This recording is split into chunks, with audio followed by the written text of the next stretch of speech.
ตอนนี้เหลือแต่รังแล้วก็มีกระรอกค่ะเราเห็นกระรอกอยู่รอบๆนั่นใครตาดีก็เห็นนะคะ เห็นกระรอกด้วยรังใหญ่มากสวัสดีค่ะตรงนี้ก็เป็น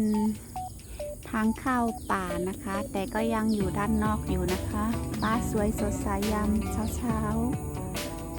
ตรงนี้คือตะวัน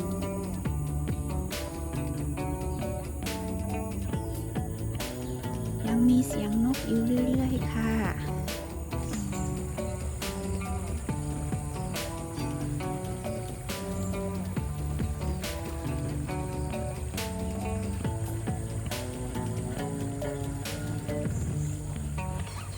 But you got nothing to do, right? Yeah.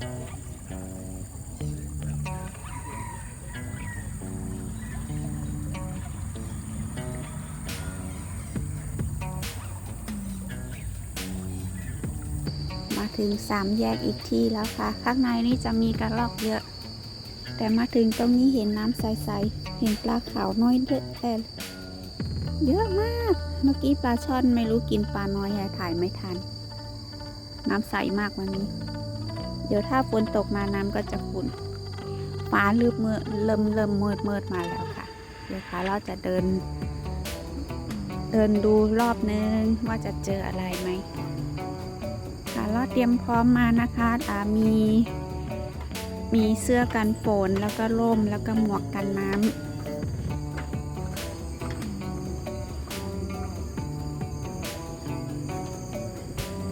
ช่วงนี้ฝนตกทุกวันน้ำแฉะเลยตรงนี้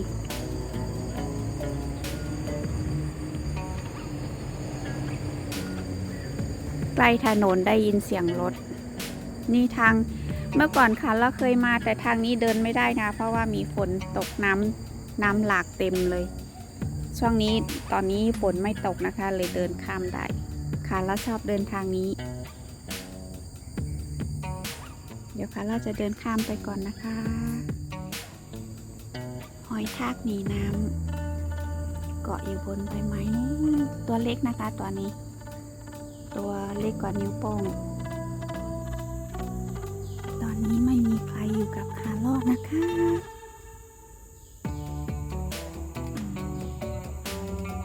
ครั้งก่อนคาร์ลมาเจอบังตรงนี้บังน้อยแต่วันนี้ไม่เจอไม่รู้เขาไปเกาะอยู่ตรงไหน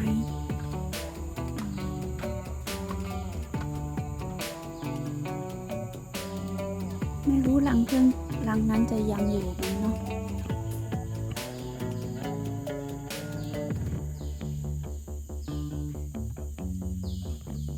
ต้นนี้คือต้นทุเรียนนะคะต้นที่เก่าแก่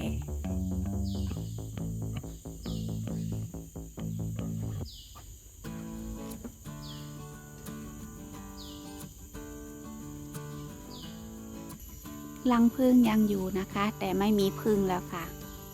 มีกระรอกไปอยู่ตรงนั้นด้วยนี่เหลือแต่รังนะคะเนี่ยครั้งก่อนจะมีผึ้งดำเต็มหมดเลยตอนนี้เหลือแต่รังแล้วก็มีกระรอกค่ะเราเห็นกระรอกอยู่รอบๆนั่นใครตาดีก็เห็นนะคะเห็นกระรอกด้วยรังใหญ่มากไม่รู้เขาย้ายที่ไปที่ไหนกันละอีกซีกหนึ่งก็หักไปแล้วนะคะนั่นกระรอกยังอยู่ตรงนั้นถ้าได้เห็นแล้วรังผึ้งที่ไร้ผึ้ง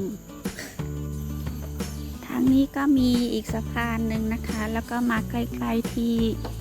งูเขียวจะชอบนอนพักอยู่นะคะ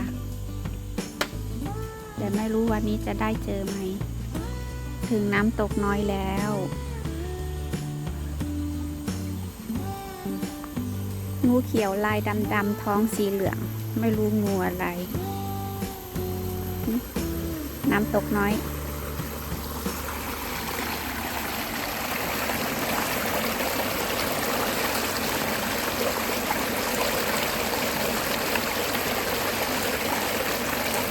ค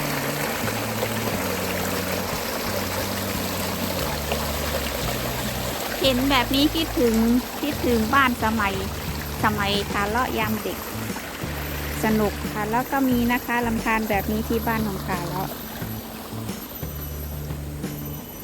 นี่น้ำไหลมาจากข้างบนเขาทำทางให้ทางน้ำทำให้สัตว์ได้มีน้ำดื่มนี่ข้างบนนี่จะมีลำธารจะมีสะพานอีกสะพานหนึ่ง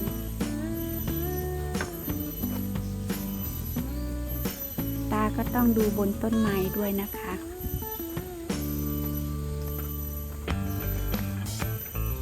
จุดนี้ที่จะมีงูเขียวอยู่บนต้นไม้บ่อยๆนะที่เขาเจอกันบ่อยๆคาเลาะเจอ2 ครั้งแต่ไม่ได้เจอเองหรอกมีคนบอกให้แต่วันนี้มาไม่เห็นเข้ามาคาเลาะดูตลอดทางแต่ไม่เห็น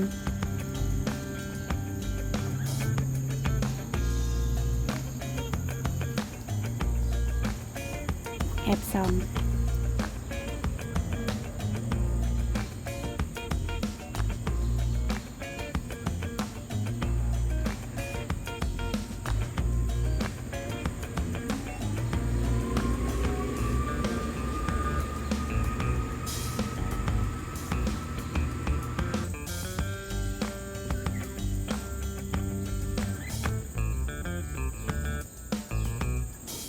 มาอีกนิดก็เจอลิง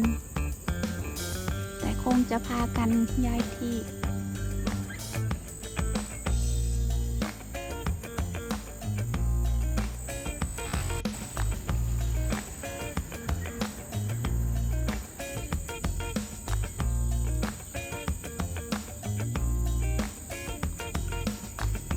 มีเจ้าจออยู่ตรงนี้ตัวหนึ่ง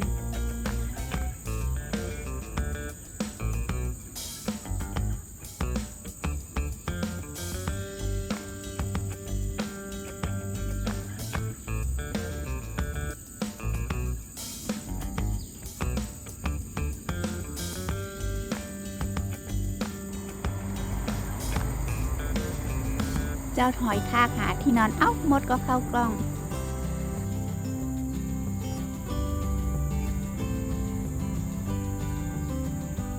ตัวนี้หลับแล้วค่ะถอยทาก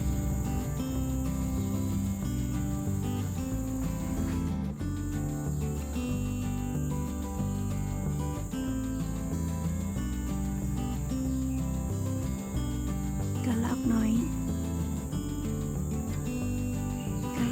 กินลูกปาล์ม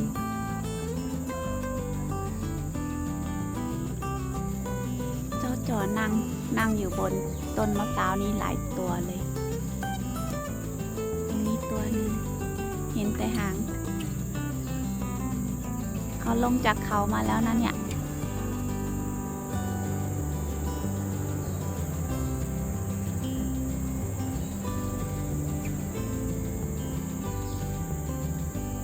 นี่เป็นพวกใบรุ่น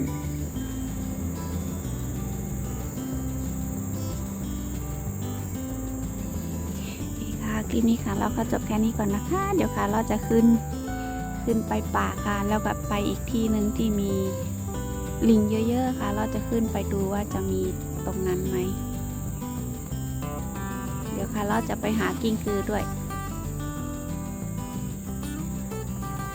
ค่ะคลิปนี้ค่ะเราก็จบแค่นี้ก่อนนะคะขอบคุณที่ติดตามรับชมค่ะสวัสดีค่ะ